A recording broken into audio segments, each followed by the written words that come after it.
Good morning, class 11th. Hope you are doing well. We are discussing forms of business organization. As I have told you, there are three forms: private sector, public sector, and joint sector. Now I am explaining private sector.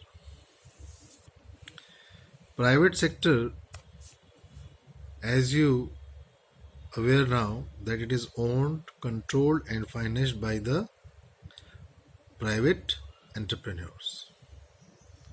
It may be in the form of sole proprietorship, partnership firm, company, or a cooperative organization. Its main objective is to earn profit. You may learn few examples like Tata Steel, Reliance Industries, and TCS. They are the example of private sector enterprises. The main features of private sector, as we have just studied, fully owned and controlled by private entrepreneurs. Main objective to earn profit. No interference or participation of central government or state government. It is just to maximize the wealth of the owner. These are the main features.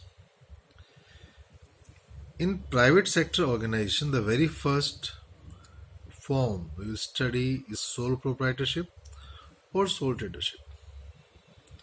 This you find a lot at your local area. You find a single owned man business, you can say one man business organization, and sole proprietor takes all the decision for the business. He bear all the losses, he enjoy all the profit.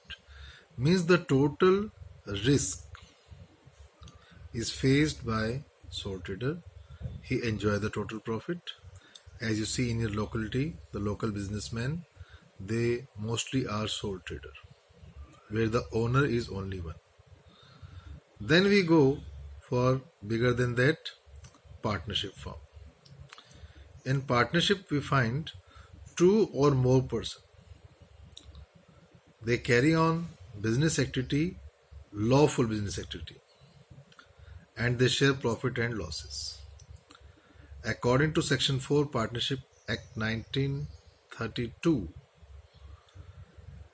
partnership is the relation between persons who have agreed to share profit of business carried on by all or by any one of them.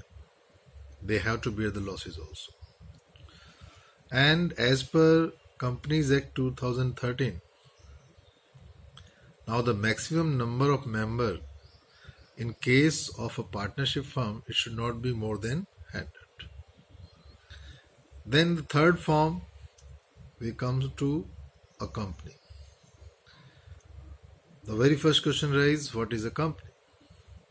According to Companies Act 2013, a company means a company incorporated under the Act of Companies Act 2013 or under any previous company law.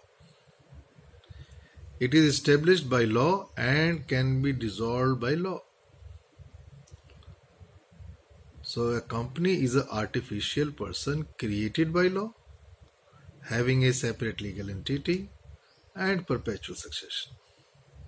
Its legal existence, even if its member die, the company remain in existence. It is called perpetual succession. Members may come, members may go, but the company goes forever. Then we go for cooperative organization. Cooperative society is an organization with the purpose of rendering service to its member and to the public in general. So, according to Cooperative Society Act 1912, just for the welfare of the society, for the purpose to provide service to the member of the society, a cooperative organization is formed. A person is free to join or to leave anytime. One person, one vote. These are the special feature of a cooperative society. So these are the forms of private sector enterprises, my dears. Please do write. Thank you.